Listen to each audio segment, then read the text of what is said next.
நான் சொல்ல வேண்டியிருக்கும். அப்படி சொன்னால் தாமதமாகி போகும் என்ற காரணத்தினால் நம்முடைய பேரவை தலைவர் அவர்களே, அவர் இன்னைக்கு வீட்டில் சொல்லிட்டு வந்தாரா சொல்லாம வந்தாரான்னு எனக்கு தெரியாது. அங்க போன் பண்ணி கேட்டாதான் தெரியும். பல நாள் அப்படிதான் வருவார். வீட்டில் சொல்லிட்டு அவர் வர முடியாது, திருட்டுத்தனமா தான் வர முடியும். இன்னைக்கு எப்படி? இன்னைக்கு ஒன்றும் பிரச்சனை இல்லையா? கூட்டிட்டு வந்தாரா? அப்ப இன்னைக்கு லைசன்ஸோட வந்திருக்கார். இன்னைக்கு ஒன்றும் பிரச்சனை கிடையாது.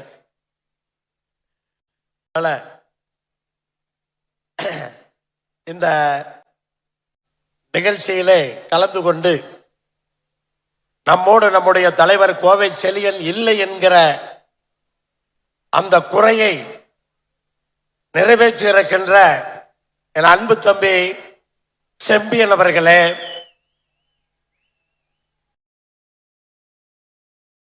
மலேசிய மாப்பிள்ளை எப்போதும் உலகம் முழுவதும் நமக்கு உறுதுணையாக இருக்கின்ற பல பேரும் சொல்லுவார்கள், நம் ஆட்கள் யாராவது வெளிநாடுகளிலே சென்று ஏதாவது விபத்தோ அல்லது ஏதாவது நடந்துவிட்டால் பொதுச் செயலாளருக்கு சொன்னால் போதும், அவர் அங்கே பணம் வேண்டுமென்றால் பணம் தருவார், மருத்துவ வசதி வேண்டுமானால் மருத்துவ வசதி தருவார் என்று சொல்லுவார்கள். அது நான் அல்ல. எனக்காக அதை செய்து கொண்டிருப்பது மாப்பிள்ளை பிரகதீஷ்குமார் தான் என்பதை இந்த நேரத்திலே நான் வலுவாக சொல்லிக் கொள்கிறேன்.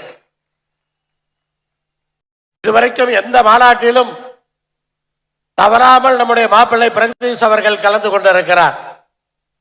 அவரோடு இன்றைக்கு மலேசியாவினுடைய தேசிய கொங்கு தலைவர் அருமை சகோதரர் லட்சுமணன் அவர்கள், துணைத் தலைவர் தத்தோ மணி வாசகம் அவர்கள், அருமை அண்ணன் சின்னதுரை அவர்கள், அருமை சகோதரர் வாசு அவர்கள் என்று பலரும் இங்கே வந்திருக்கிறார்கள்.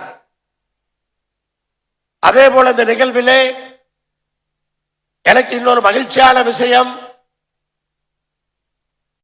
நான் சாத்தந்தை கூட்டம் என்பது எல்லோருக்குமே தெரியும். என்னுடைய பாட்டன் காளிங்கராயன் என்பது எல்லோருக்குமே தெரியும். காளிங்கராயன் வம்சத்திலே நேரடி வாரிசாக 37வது பட்டத்துக்கு சொந்தக்காரர் காளிங்கராயர் அவர்கள் இன்றைக்கு நம்முடைய மேடையிலே இன்றைக்கு இருந்து கொண்டிருக்கிறார். அதுவும் மிக மகிழ்ச்சியான ஒரு விஷயம். இன்னொன்று, இந்த 2008ஆம் ஆண்டு திருச்செங்கோட்டிலே பிசிஆருக்கு எதிரான ஒரு மாநாட்டிலே அறிவித்தேன், யார் மீது பொய்யான பிசிஆர் வழக்கு போட்டாலும் அவர்களுக்கு சென்னையிலிருந்து உயர் நீதிமன்றத்திலிருந்து இலவசமாக ஜாமீன் பெற்றுத்தரப்படும் என்று 2008ஆம் ஆண்டு ஜனவரி 5ஆம் தேதி அங்கே நான் சொன்னேன்.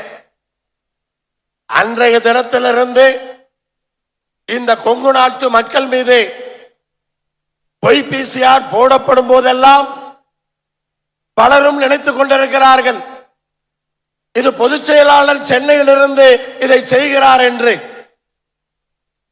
அதற்கு காரணமானவர் நாம் இங்கே பாராட்டினோமே, செங்கோட்டுவேல் வக்கீல் செங்கோட்டுவேல், மூத்த வழக்கறிஞர். யாருக்கு ஜாமீன் எடுத்து தருகிறோம் என்று அவருக்கு தெரியாது, எனக்குத்தான் அது யார் என்று தெரியும். அப்படி யார் என்று தெரியாமலே நம்முடைய உறவு என்ற அந்த ஒற்றை புள்ளியிலே இதுவரைக்கும் ஆயிரக்கணக்கான வழக்குகளிலே அத்தனை பேரையும் காப்பாற்றி இருக்கிறார் என்று சொன்னால் நம்ம போடுற ஒரு சால்வை போதுமா? ஒவ்வொரு வழக்குக்கும் தனியா போனோம்னா குறைஞ்சபட்சம் 50,000 செலவாகும். அப்ப எவ்வளவு ஆச்சுன்னு கணக்கு போட்டுக்கீங்க. அப்ப அந்த அளவுக்கு சிறப்பாக ஒவ்வொரு விஷயமும் நாம் செய்கிறோம் என்று சொன்னால் நம் மீது பாசம் வைத்திருப்பவர்கள் நாம் நியாயமானவர்கள் என்று நினைக்கிறார்கள். இன்றைக்கு இந்த மாநாடு நடக்கிறது என்று சொன்னால் யாரோ ஒருவர் இருவர் செலவு செய்து இந்த மாநாடு நடத்தப்படவில்லை. இந்த மாநாட்டிற்கான நிதியை பலரும் இன்றைக்கு நன்கொடையாக நிதியளித்திருக்கிறார்கள். அத்தனை பேரும் சேர்ந்துதான் இந்த பந்தல், இவ்வளவு பெரிய பந்தல் நின்று கொண்டிருக்கிறது. நீங்கள் நினைக்கிற ஏதோ நம்ம கட்சி கொடிக்கல்லில் இருக்கிற அந்த கம்பங்களால் இது நிற்கிறது என்று அல்ல. அடையாளம் தெரியாத நம்முடைய சொந்தங்கள் பல பேருடைய அந்த சப்போர்ட்டில் தான் இந்த பந்தல் நின்று கொண்டிருக்கிறது. அத்தனை பேருக்கும் நாம் நன்றி கடன் பெற்றவர்கள். அப்படி பலரும் இந்த மேடையிலே நான் பாராட்ட வேண்டியவர்கள் பலரும் இங்கே அமர்ந்திருக்கிறார்கள். இன்றைக்கு 3 துணை பொதுச் செயலாளர்கள் நம்முடைய இருக்கிறார்கள், நாம் அறிவித்திருக்கிறோம். ஒன்று நம்முடைய சக்தி கோச் நட்ராஜ் அவர்கள், நம்முடைய நாடாளுமன்ற உறுப்பினர் AKP சின்ராஜ் அவர்கள், நம்முடைய பொள்ளாச்சி தம்பி நித்யானந்தம் அவர்கள்.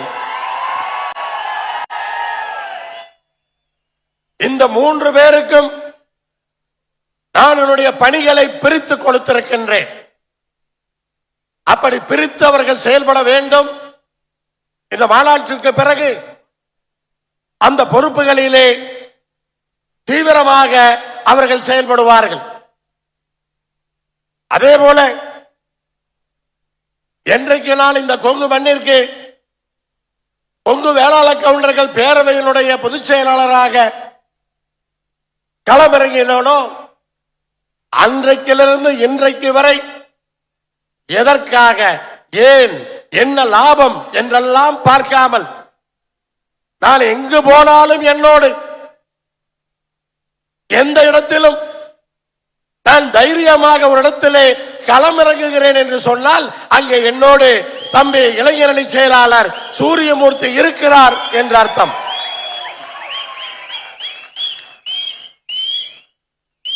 இப்படி இன்றைக்கு இந்த மாநாட்டினுடைய ஏற்பாடுகளுக்காக கடந்த 45 நாட்களாக ஒவ்வொரு ஊராக ஒவ்வொரு மாவட்டமாக சென்று பொதுக்குழுக்களை போட்டு மாவட்ட பொதுக்குழுவிலே ஒவ்வொருவருக்கும் விளக்கி இந்த மாநாடு இன்றைக்கு இவ்வளவு திரளாக வெற்றிகரமாக நடக்கிறது என்று சொன்னால் அந்த பொதுக்குழுக்கள் அதற்கு காரணம்.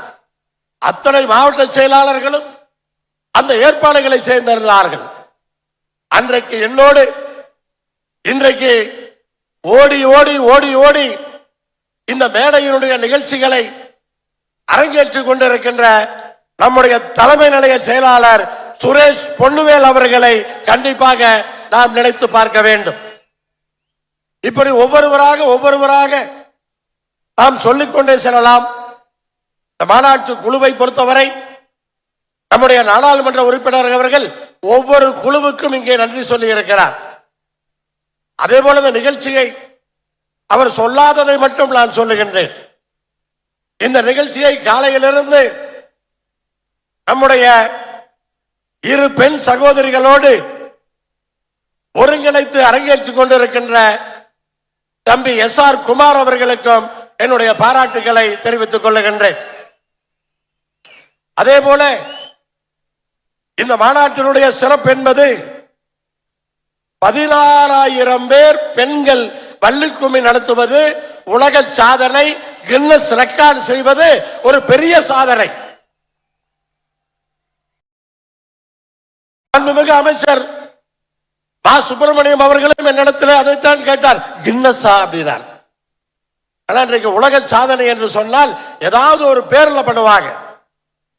அவர் என்னிடத்திலே திருப்பியும் கேட்டார், கின்னஸா அப்படின்னார். அப்ப அதற்கான அந்த முக்கியத்துவம். இப்படி அந்த 16,000 பேரை எப்படி சேர்த்தினார்கள், எப்படி பயிற்சி கொடுத்தார்கள், இதுவெல்லாம் எங்களுக்கு யாருக்குமே தெரியாது. அத்தனை பயிற்சிகளையும் நம்முடைய பொருளாளர், கலாச்சார நாயகன்,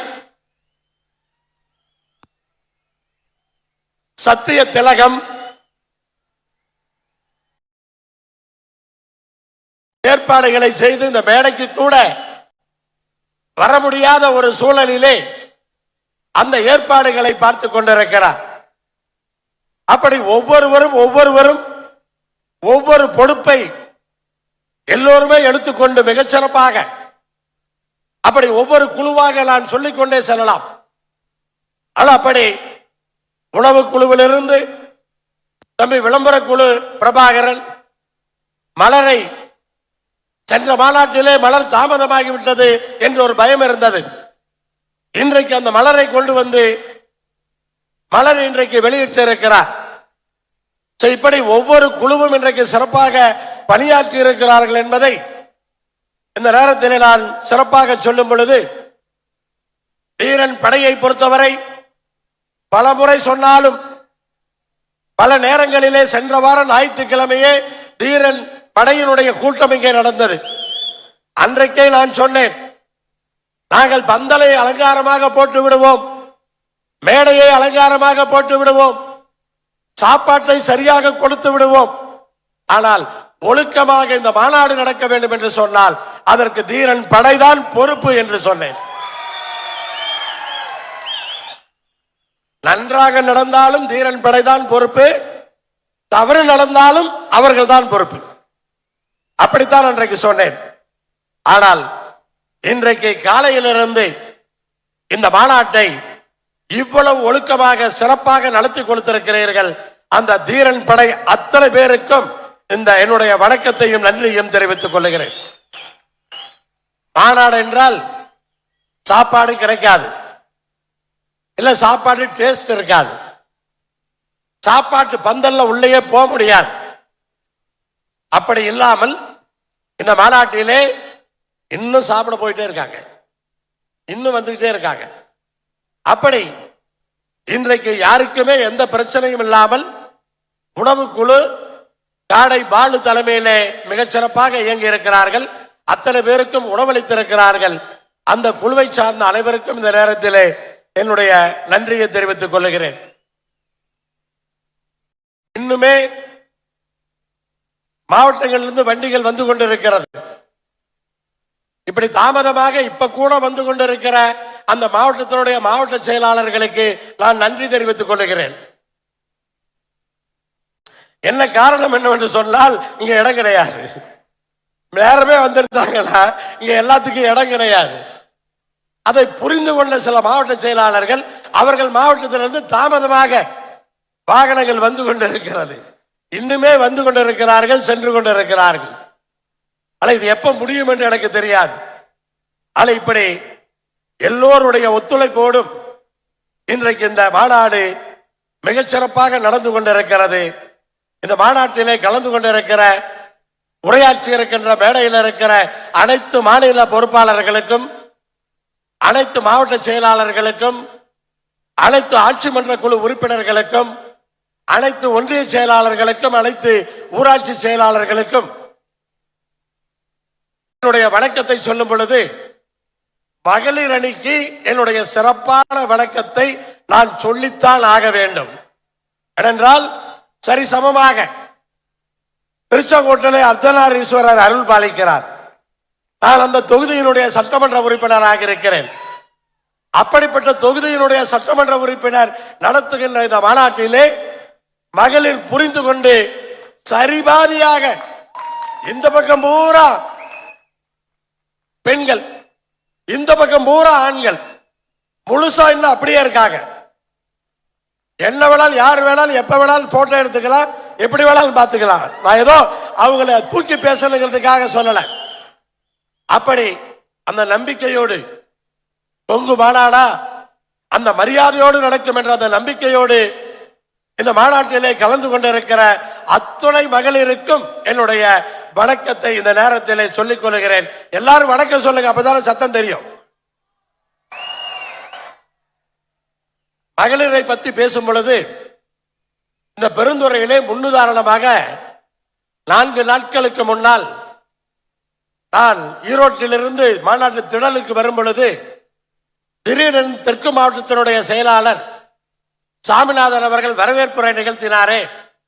அவர் சொன்னார், பெண்கள் எல்லாம் 2 சக்கர பேரணி நடத்தி உங்களை வரவேற்க காத்திருக்கிறார்கள், வாருங்கள் என்றார். நான் ஈரோட்டிலிருந்து வருகிறேன். 200 பெண்கள் 2 சக்கர வாகனத்திலே. நம்ம ஆண்கள் சொன்னா கூட கேட்க மாட்டாங்க. ஆனா இவங்க கரெக்டா 2 வண்டி. எப்படி திட்டமிட்டாங்கன்னு தெரியல, அவ்வளவு சிறப்பாக அந்த பேரணியை நடத்தி காட்டினார்கள். ஆண்களுக்கு சமமாக பெண்களும். அடுத்து அன்னைக்கே சொன்னார்கள், அடுத்து உங்களோடு சேர்ந்து 1000 பெண்கள் 2 சக்கர வாகன பேரணியை நடத்துவோம் என்று அன்றைக்கே சொன்னார்கள். அப்படி நம்முடைய பெண்களுக்கு இந்த வள்ளிக்கும்மி ஒரு மிகப்பெரிய ஒரு விழிப்புணர்வை கொடுத்திருக்கிறது. இந்த மாநாட்டிலே பெருந்திரளாக கலந்து கொண்டு எந்த விதமான பிரச்சனைகளும் இல்லாமல் மாலை எல்லோரும் பத்திரமாக வீட்டுக்கு செல்ல வேண்டும் என்பதற்காக நான் தீரன் சின்னமலையை வணங்குகிறேன், எங்க பாட்டன் காளிங்கராயனை வணங்குகிறேன், நம்ம எல்லாம் வாழ வைத்த தலைவர் கோவை செழியனை வணங்குகிறேன், ஐயா அரூர் முத்துக்கவுண்டர் அவர்களை வணங்குகிறேன். இப்படி இந்த மாநாட்டை மிகச் சிறப்பாக எழுச்சியோடு காரசாரமாக கரகோஷத்தோடு இங்கே கலந்து கொண்டு எல்லோரையும் ஊக்குவித்துக் கொண்டிருக்கிற தீரன் சின்னமலையினுடைய வீர வாரிசுகளே, அனைவருக்கும் என்னுடைய வணக்கத்தை தெரிவித்துக் கொள்கிறேன்.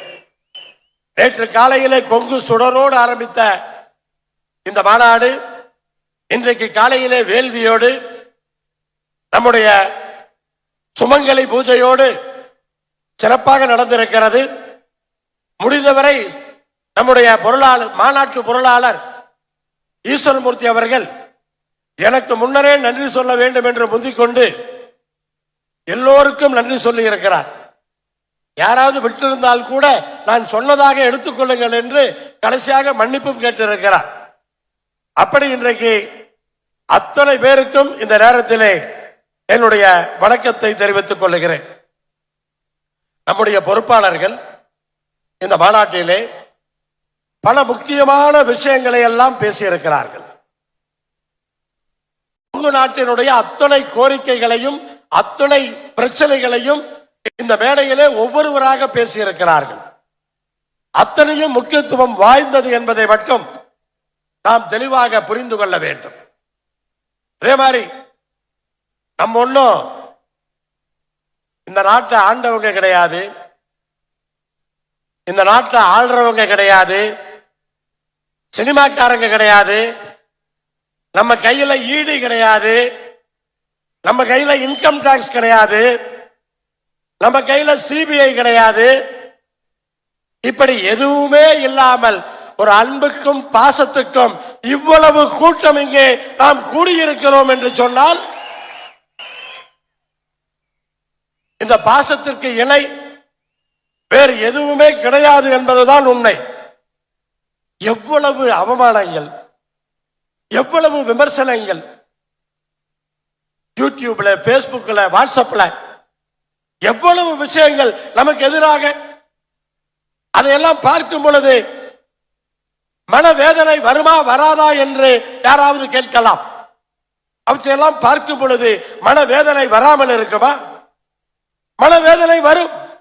ஆனால் அத்தனையும் சிரித்த உங்களுடைய இந்த பாசம், இந்த அன்பு, இந்த கூட்டம் அத்தனையும் நான் இன்றைக்கு மறந்து போனேன். அத்தனையும் மறந்து போச்சு. யார் என்ன பேசினாலும் இந்த மண்ணிற்காக கடைசி வரை உழைக்கக்கூடியவன் என்கிற முறையிலே உங்களுடைய பாசத்திற்கும் அன்பிற்கும் நான் இந்த நேரத்திலே நன்றியை தெரிவித்துக் கொள்ளுகின்றேன். உங்களுக்கு தெரியும், எப்போது யார் என்னை நோக்கி களை தொடுத்தாலும் தீரன் சின்னமலை பார்த்துக் கொள்ளுவான் என்று நான் சொல்லுவதை நீங்கள் கேட்டிருப்பீர்கள். இன்றைக்கும் அதுதான். நம்மை விமர்சனம் செய்பவர்கள் செய்யட்டும், நம்மை அவமானப்படுத்துபவர்கள் படுத்தட்டும்.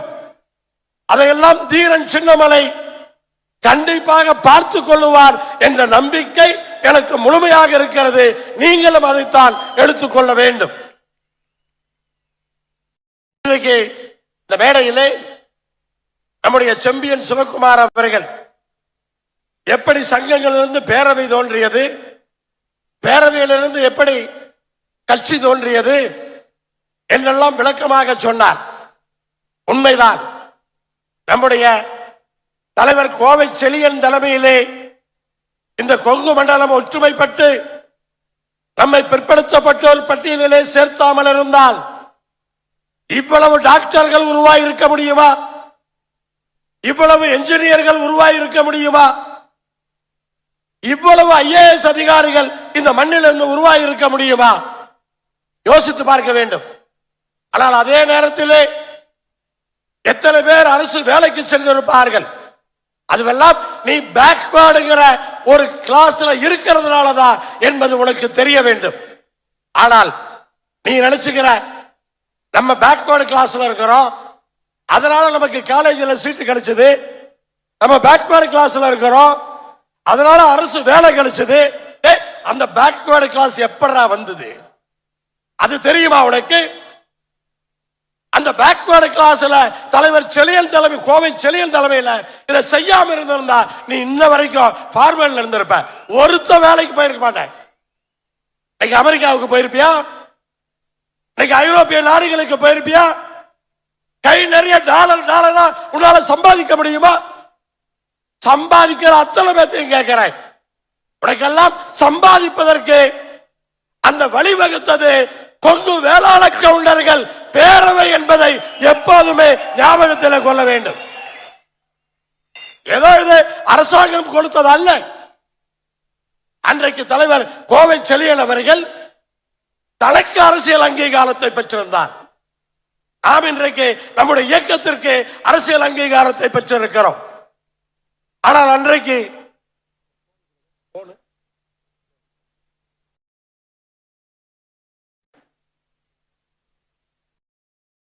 அவர் சட்டமன்ற உறுப்பினராக இருந்தார், எல்லா தலைவர்களையும் தெரிந்திருந்தார். அன்றைக்கு இந்த சமுதாயத்தை பிற்படுத்தப்பட்டோர் பட்டியலில் சேர்த்தார். அதுல எத்தனை பேர் வீட்டுல தாயும் தந்தையும் சொல்லி தந்திருக்கீங்க, நீ பிசியில் இருக்கிற, அதனாலதான் முன்னேறி இருக்கிற, நீ பிசியில் ஆகிறதுக்கு காரணம் தலைவர் கோவை செழியன், அவரை வணங்க வேண்டும் என்று எத்தனை பேர் சொல்லியிருக்கோம்? பல பேருக்கு பேரே தெரியாது. இதெல்லாம் வேதனை இல்லையா? நம்மளாம் நன்றி மறப்பவர்களா? நன்றி உணர்ச்சி நமக்கு கிடையாதா? நீ எங்கிருந்தாலும் உன்னுடைய முன்னேற்றத்திற்கு காரணம் கொங்கு வேளாள கவுண்டர்கள் பேரவை என்பதை நீ புரிந்து கொள்ள வேண்டும். பல பேர் இன்னைக்கும் நம்முடைய கட்சியினுடைய கொடி, நம்முடைய 5 வண்ண பஞ்சவர்ண கொடியை பார்க்கும் பொழுது இது கொங்கு கட்சிடா, இது கொங்கு அரசியல் கட்சிடா, இது கட்சி கொடிடா,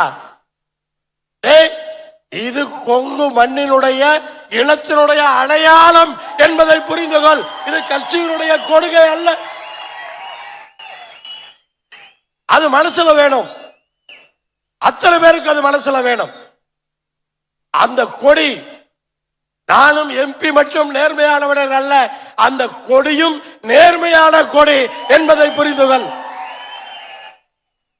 மாநாட்டு என்றைக்கு கொடியை அறிமுகப்படுத்தினோமோ 2013ஆம் ஆண்டு கோயம்புத்தூரிலே சிவானந்தா காலையிலே அன்றைக்கு மேடையிலேயே நான் சொல்லி இருக்கிறேன், தம்பி நீ தலையிலா நின்று கொடியை கட்டினாலும் அந்த கொடி நேராத்தாண்டா இருக்கும் அப்படின்னு சொல்லி இருக்கிறேன். அப்படி அந்த கொடியை நம்ம வடிவமைச்சிருக்கிறோம். நீ எப்படி கட்டினாலும் அது நேரான கொடி, நேர்மையா தான் இருக்கும், வேற வழியே கிடையாது.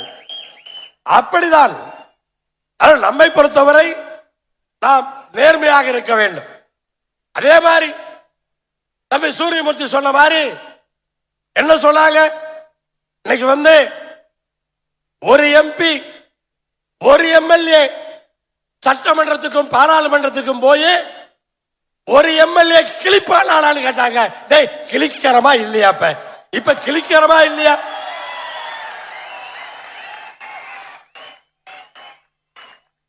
நிறைய எம்எல்ஏ வச்சிருக்கவன் என்னத்தை கிழிச்சான்னு சொல்லு. இந்த கொங்கு நாட்டுக்காக என்ன கிழிச்சான்னு சொல்லு. சரி, பாரதிய ஜனதா கட்சியில எம்எல்ஏ 4 பேர் இருக்காங்க சட்டமன்றத்தில், என்ன கிழிச்சாங்கன்னு சொல்லுங்க பாப்போம். அந்த 4 பேரும் இந்த கொங்கு நாட்டுக்கு என்ன கிழிச்சாங்க சொல்லுங்க பாப்போம்.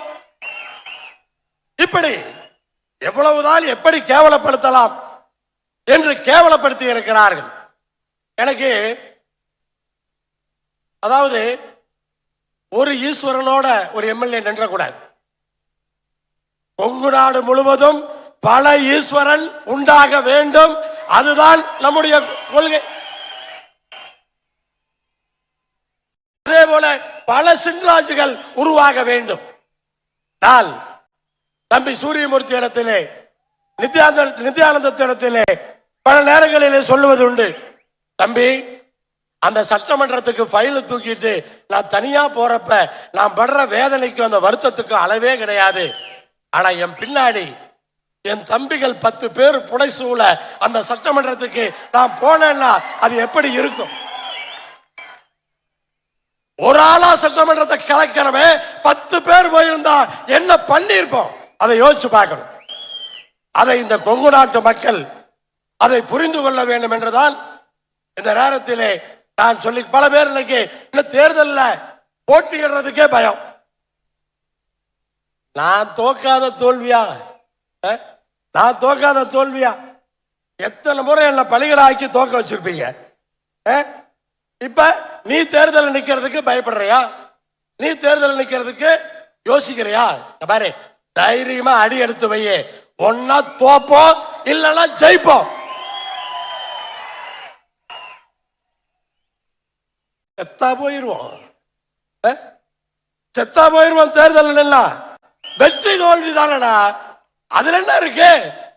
என்ன இது? என்ன சாபையா கொடுக்க போகுது? அப்படி ஒரு தைரியம் நமக்கு வேணும். நம்ம நமக்காக நிக்கல, இந்த மண்ணுக்காக நிக்கிறோம். நான் சொல்ல முடியும், நான் எந்த தொகுதியில நிக்கிறனாலும் அந்த மக்கள் தேர்ந்தெடுத்தால் அந்த மக்களுக்கு நல்லது, தேர்ந்தெடுக்கலன்னா என் கட்சிக்கு குடும்பத்துக்கும் நல்லது. அதான் உண்மை. நேரம் ஒதுக்க முடியும். அதனால இன்னைக்கு அதைத்தான் நானும் நம்முடைய சின்ராஜ் அவர்களும் இன்றைக்கு செயல்பட்டு கொண்டிருக்கிறோம் என்பதை நாம் புரிந்து கொள்ள வேண்டும். இன்னொன்று, மேடையில் இருக்கிற பொறுப்பாளர்கள் மட்டுமல்ல, கீழே இருக்கிற பொறுப்பாளர்கள் அத்தனை பேருக்கும் பதவிதான் ஆசை என்றால் எந்த கட்சிக்கும் சென்று பதவி வாங்கி இருக்கலாம். ஏன் வாங்கல? எதுக்கு வாங்கல? எத்தனை பேரு அங்க பதவியில் இருந்துகிட்டு நம்மளை விமர்சனம் பண்றான்? எத்தனை பேரு பதவி வேணும்னு சொல்லிட்டு 1-2 மாறி போற வரைக்கிறான்? ஆனா இத்தனை பேரும் கடந்த 16 ஆண்டுகளாக தேர்தல் வெற்றி தோல்வியை பற்றி கவலைப்படாமல் இன்றைக்கு இந்த மண்ணுக்காக உழைத்துக் கொண்டிருக்கிறோம் என்று சொன்னால் எதற்காக? இந்த சமுதாயத்தின் மேல் கொண்ட பாசத்திற்காக. வேற என்ன இருக்கு சொல்லுங்க? அப்புறம் எங்களை விட யாரா பெருசா போயிட்டா? எங்களை விட உனக்கு யார் பெருசா போயிட்டா? இந்த கொங்கு மண்ணுக்காக உழைக்கிறோம், இந்த இனத்துக்காக உயிரை கொடுக்கிறதுக்கு தயாரா இருக்கிறோம், நேர்மையா இருக்கிறோம், அரசியல் தூய்மை. அப்ப என்ன ஃப்ராட் அரசியல் தான் உனக்கு வேணுமா? அரசியல் ஃப்ராட் பண்றதா உனக்கு வேணுமா? நேர்மையான அரசியல் உனக்கு வேண்டாமா? அப்ப என்ன வேணும் சொல்லு. ஒரு சில பேரு என்ன சொல்றான், கொங்கா அது அரசியல் கட்சிகளா? நம்மால் சில பேர் கட்சியில இருக்கிறான். அவன் என்ன சொல்றான், இது ஜாதி கட்சியிலாங்க. என்னடா சொல்ல வர்றீங்க? என்னதான் சொல்ல வர்றீங்க? நாங்க எதைத்தான் எடுத்துக்கிறது? ஆனா புரிதல் இல்லாமல், புரிந்தாலும் தூங்குவது போல நடிப்பது. அவங்களை எல்லாம் தூக்கி எழுப்புறதுக்கு தான் இந்த மாநாடு. அவங்களெல்லாம் தட்டி எழுப்பணுங்கிறதுக்காக தான் இப்படி ஒரு மாநாட்டை இவ்வளவு பிரம்மாண்டமாக, இவ்வளவு சிறப்பாக, ஏதோ ஒரு கட்சியினுடைய மாநாடு என்று மட்டுமல்ல, இது கலாச்சாரத்தை பாதுகாக்கக்கூடிய ஒரு திருவிழா என்பதை எல்லோரும் அறிவார்கள். அப்படி இன்றைக்கு நாம் சிறப்பாக இருக்கிறோம். ஒவ்வொரு கட்சியிலையுமே பல விஷயங்களை நம்ம கற்றுக்கொள்ள வேண்டியது இருக்கும். யாருமே மோசமான கட்சி கிடையாது. எல்லா கட்சியிலுமே ஒரு சில விஷயங்கள் நம்ம எடுத்துக்கிற மாதிரி இருக்கும். ஆனா அதே சமயத்தில் ஒரு கூட்டணி என்று போனால், கூட்டணி போனா உடனே அந்த கட்சி கொள்கையை நம்ம ஏத்துக்கிட்டோம்னு அர்த்தமா?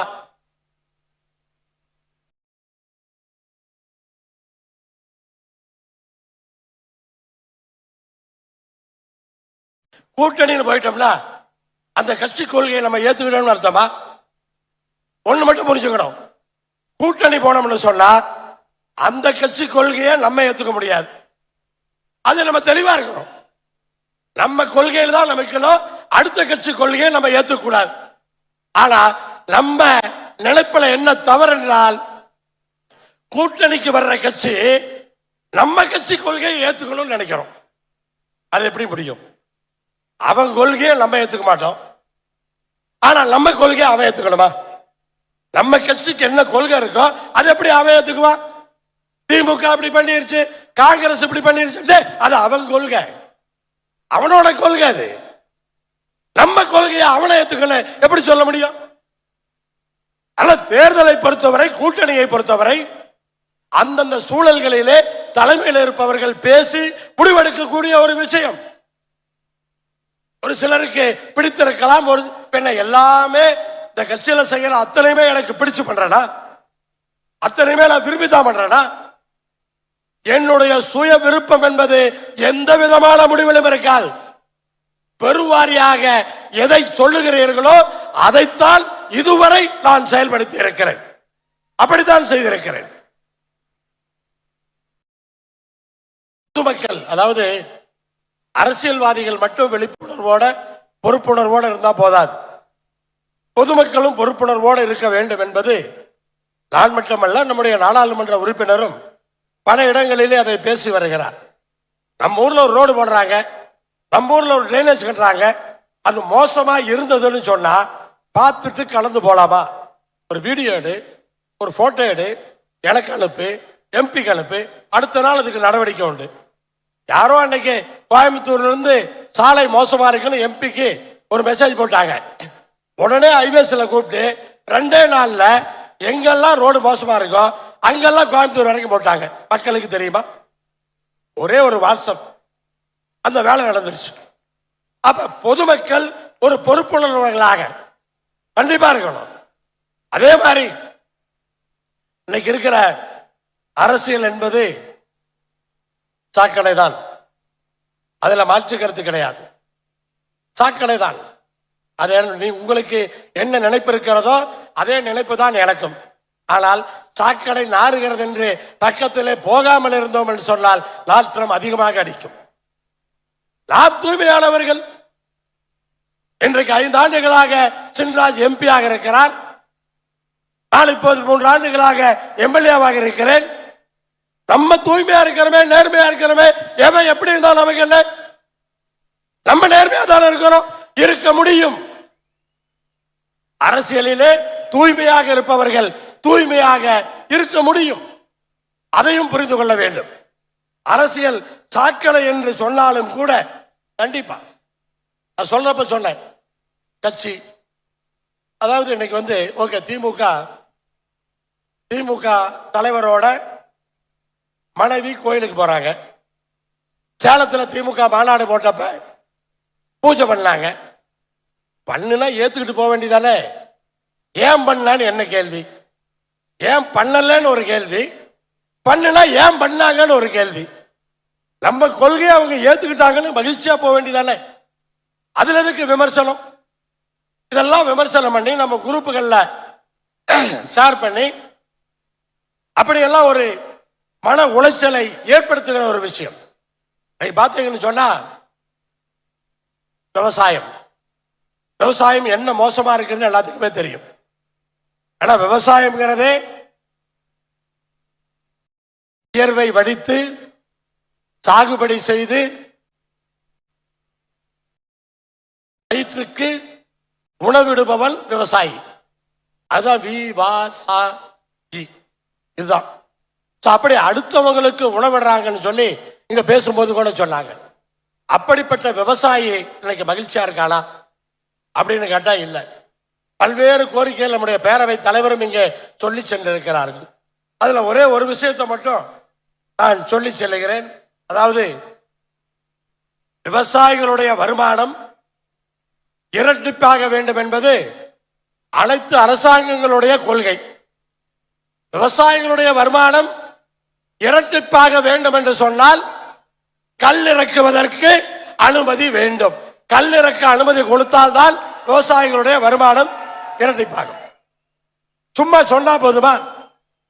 விவசாயிகள் வருமானம் அதிகப்படுத்தணும் சும்மா சொன்னா போதாது இல்ல. அரசினுடைய கொள்கைகள் தான். மரவள்ளி கிழங்குகளை எத்தனை நாள் தயாரிக்கணும், கரும்பலை எத்தனை நாள் தயாரிக்கணும், பெட்ரோலுக்கு பதிலாக எத்தனை நாள் பயன்படுத்தணும், அப்பதான் விவசாயத்தை தூக்கி நிறுத்த முடியும். வியாபாரம் இன்னைக்கு தொழில், விவசாய தொட்டோம்னு சொன்னா இன்னைக்கு தொழில்ல ரொம்ப சிரமப்படுறோம். தொழில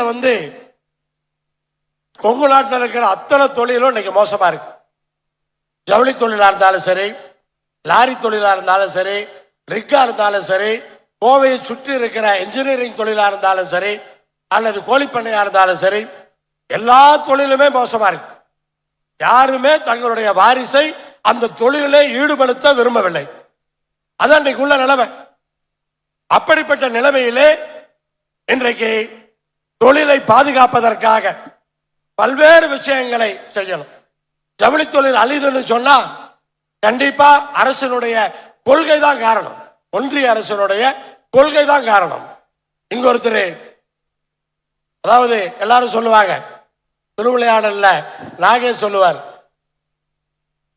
குறை சொல்லியே பெயர் வாங்க முயற்சிக்கிற புலவர்.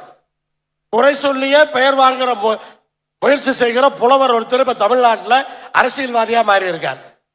குறை சொல்றதுதான் அவருக்கு வேலை. ஆக்கப்பூர்வமா ஒன்றும் செய்ய மாட்டார். ஒன்றிய அரசு ஜவுளி கொள்கையில திருத்தம் கொண்டு வரணும்னு சொன்னா அவர் போய் செய்யணும். அதை செய்யறது கிடையாது. இப்படி பல்வேறு டோல்கேட் இருக்கு. ஒரு உதாரணத்துக்கு டோல்கேட் எடுத்தீங்கன்னு சொன்னா தமிழ்நாட்டில் 60 டோல்கேட் இருக்கு. 6500 கிலோமீட்டர் தான் சாலை இருக்கு. அதுக்கு 60 டோல்கேட். மகாராஷ்டிரால 76 டோல்கேட் இருக்கு. ஆனா அங்க 18,000 கிலோமீட்டர். தமிழ்நாடு மாதிரி 3 மடங்கு சாலை நீளம் இருக்கு. ஆனா டோல்கேட் பாத்தீங்கன்னா 76 தான் இருக்கு. நம்மளை விட கொஞ்சம் மேலதான் இருக்கு. பெருந்துறையில் நின்று கொண்டு பெருந்துறை சிப்காட்டினுடைய சாயக்கழிவு பிரச்சனையை பேசாமல் இறங்க முடியாது. கடந்த 2009ஆம் ஆண்டிலிருந்து நாம் போராடி கொண்டிருக்கிறோம். இந்த சாயக்கழிவு பிரச்சனையிலே மக்களுக்கு விடுதலை வேண்டும் என்று. சாயக்கழிவு பிரச்சனையும் தீர்க்க மாட்டேங்கிற, எய்ம்ஸ் மருத்துவமனையும் பெருந்துறைக்கு கொண்டு வர மாட்டேங்கிற, இதையும் பண்ண மாட்டேங்கிற, அதையும் பண்ண மாட்டேங்கிற, இப்படி எதுவுமே பண்ணாம அதே மாதிரி பாத்தீங்கன்னா கேன்சர். இன்னைக்கு உலக புற்றுநோய் தினம். உலக புற்றுநோய் தினத்துல நான் போய் உள்ள பார்த்தேன்னு சொன்னா கொங்கு மண்டலத்தில் 21 தனியார் கேன்சர் ஹாஸ்பிட்டல். தமிழ்நாட்டில் கொங்கு மண்டலத்தில் தான் அதிகம். 21 புற்றுநோய் மருத்துவமனை. அப்ப என்ன காரணம்? புற்றுநோய் அந்த அளவுக்கு வந்து கொண்டிருக்கிறது. அதற்கு சாயக்கழிவு தான் காரணம். அதற்கான தீர்வை காண்பதற்கு ஒன்றிய அரசும் மாநில அரசும் அந்த முயற்சிகளை செய்ய வேண்டும் என்பதுதான் நம்முடைய கோரிக்கையாக வைத்திருக்கிறோம். 45% மேல ஜிடிபியில கொங்கு நாடு தமிழ்நாட்டுக்கு கொடுக்குது. 45% மேல. நான் என்ன கேட்கிறேன்னா, கடந்த 10 ஆண்டுகள்ல பல மாவட்டங்களை பிரிச்சிருக்காங்க. வேலூர் மாவட்டத்தை பிரிச்சு திருப்பத்தூர் மாவட்டம், ராணிப்பேட்டை மாவட்டம் 3ஆ பிரிச்சிருக்காங்க. பெரம்பலூர் மாவட்டத்தை பிரிச்சு அரியலூர் மாவட்டம், திருநெல்வேலி மாவட்டத்தை பிரிச்சு தென்காசி மாவட்டம், விழுப்புரத்தை பிரிச்சு கள்ளக்குறிச்சி, காஞ்சிபுரத்தை பிரிச்சு செங்கல்பட்டு. ஆனா கோயம்புத்தூர் பெரிய மாவட்டம் இல்லையா? ஈரோடு பெரிய மாவட்டம் இல்லையா? சேலம் பெரிய மாவட்டம் இல்லையா? இந்த 3 மாவட்டத்தையும் பிரிப்பதற்கு என்ன தயக்கம்? சின்ன சின்ன மாவட்டங்கள், அதையெல்லாம் பிரித்திருக்கிறீர்கள். பெரிய மாவட்டங்களை ஏன் பிரிக்க கூடாது? பிரிப்பார்கள், பிரிக்க போகிறார்கள் என்றெல்லாம் செய்திகள் வருகிறது. அந்த செய்தி வேகமாக செயல்பாட்டுக்கு வர வேண்டும். பெரிய மாவட்டங்கள் அனைத்தும் இன்றைக்கு சிறிய மாவட்டங்களாக பிரிக்கப்பட வேண்டும். தமிழ்நாட்டில் பல்கலைக்கழகங்கள் கவர்னரோட பிரச்சனைனால எல்லா பல்கலைக்கழகமும் செயலிழந்து கிடக்குது. போன வாரத்தில் பாரதியார் பல்கலைக்கழகத்துக்கு நான் செனட் உறுப்பினராக அந்த மீட்டிங் போயிருக்கேன். செனட் மீட்டிங்கே நடத்த முடியல. துணைவேந்தர் கிடையாது, மெயின் பொறுப்பில் ஆட்கள் கிடையாது. கடைசியில் அந்த செனட் மீட்டிங்கை தள்ளி வச்சுட்டு வந்துட்டோம். நடத்த முடியாது. செனட் மீட்டிங்கே நடக்கலன்னு சொன்னா பல்கலைக்கழகம் எப்படி நடக்கும்? அப்ப மாணவர்கள் என்ன ஆவாங்க? இப்படி பல்வேறு பிரச்சனைகள், கவர்னர் பிரச்சனைகள் பண்றதுனால நம்முடைய மாணவர்களுடைய படிப்பு கெட்டு போகுது. மாணவர்களுடைய எதிர்காலம் இன்றைக்கு வீணாக போகின்றது. அப்படி அதையெல்லாம் சரி செய்ய வேண்டிய அந்த அவசியம். இப்ப 12ஆம் தேதி சட்டமன்றம். எல்லாருமே யாரு பார்க்கிறவங்க எல்லாம் ஆளுநர் என்ன பண்ண போறாரு, ஆளுநர் என்ன பண்ண போறாரு, இந்த கேள்வி தான் கேட்கிறாங்க. 12ஆம் தேதி வருவாரா, வந்த உடனே போயிடுவாரா, முழுசா இருப்பாரா, இப்படி பல கேள்விகளை கேட்டுக்கொண்டிருக்கிறார்கள். ஆனால் என்ன நடக்க போகுதுன்னு யாரும் சொல்ல முடியாது. நல்லது நடக்க வேண்டும் என்று நாம் இந்த நேரத்தில் ஆண்டவனை வேண்டிக் கொள்ளுவோம். ஆனால் நம்மை பொறுத்தவரை இந்த மாநாடு கொங்கு நாட்டினுடைய பல்வேறு திட்டங்களை நிறைவேற்றுவதற்காக இந்த மாநாட்டை போட்டிருக்கிறோம். இந்த மாநாட்டினுடைய கூட்டமும் இந்த மாநாட்டினுடைய எழுச்சியும் பல்வேறு விஷயங்களை நமக்கு சாதித்து தர வேண்டும். நான் அத்தனை பேரையும் இந்த நேரத்திலே கேட்டுக்கொள்வதெல்லாம், இன்றைக்கு நிறைவேற்றினார்களே 27 தீர்மானங்கள், அந்த 27 தீர்மானங்களையும் நாங்கள் ஒன்றாக நிறைவேற்றுகிறோம் என்று உங்களுடைய ஆரவாரமான கைதட்டலோடு அந்த தீர்மானங்களை நிறைவேற்றிக் கொடுங்கள்.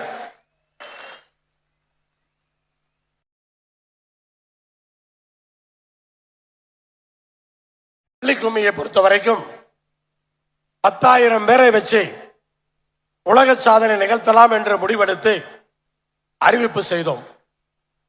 3 வாரங்களுக்கு முன்பே 16,000 தாண்டிவிட்டது. 16,000 தாண்டிய பின்னால் இடம் கிடையாது. அப்ப 16,000 பேரை வைத்து இன்றைக்கு உலக சாதனை நிகழ்ச்சி கின்னஸ் ரெக்கார்ட் அதற்கான ஏற்பாடுகளை இன்றைக்கு இங்கே செய்து கொண்டிருக்கிறார்கள். எங்குமே நடக்கல. 16,000 பேர் உலக சாதனை சொன்னா எந்த ஒரு அரசாங்கமும் இதுவரைக்கும் செய்யல. நம்ம இன்றைக்கு இதை செய்திருக்கிறோம் என்று சொன்னால் உலகத்தில் யாருமே செய்யாததை இந்த கொங்கு மண்டலத்திலே நாம் செய்திருக்கிறோம். அது மிகப்பெரிய சாதனை என்பதைத்தான் நான் இங்கே பதிவு செய்கின்றேன். ஆனால் இன்றைக்கு அடுத்த கட்டமாக திடீரென்று கொங்கு சுடர் என்று ஆரம்பித்து மிக அருமையாக ஓடா நிலையிலே ஆரம்பித்து இன்றைக்கு இங்கே கொண்டு வந்து அதை சிறப்பாக சேர்த்திருக்கிறார்கள். அத்தனை பேருக்கும் இந்த நேரத்திலே என்னுடைய பாராட்டுக்களை தெரிவித்துக் கொண்டு ஒன்னே ஒன்று, தலைவர் கோவை செழியன் அவர்கள் அன்றைக்கு அரசியல் அங்கீகாரத்தோடு இருந்ததனால்தான் நாம் பிற்படுத்தப்பட்டோர் பட்டியலிலே சேர்த்தப்பட்டோம். ஏதாவது ஒன்று நடக்க வேண்டும் என்று சொன்னால் அரசியல் அங்கீகாரம் அவ்வளவு முக்கியம் என்பதற்காகத்தான் அதை திருப்ப நான் சொல்லுகிறேன். ஆனால் என்னை பொறுத்தவரை நான் ஓயப்போவதில்லை. ஆரம்பத்தில் நான் சொன்னேன், எம்எல்ஏ எம்பிக்களை உருவாக்காமல் இந்த கொங்கு மண்டலத்திலிருந்து பெட்டியை தூக்க மாட்டேன் என்று நான் பழைய மாநாட்டிலே சொன்னேன். இன்றைக்கு மறுபடியும் அடுத்த பாய்ச்சலுக்கு நான் தயாராகிவிட்டேன். அடுத்த பாய்ச்சலுக்கு நான் தயார். நீங்க தயாரா? அடுத்த பாய்ச்சலுக்கு நான் தயார். நீங்கள் தயாரா?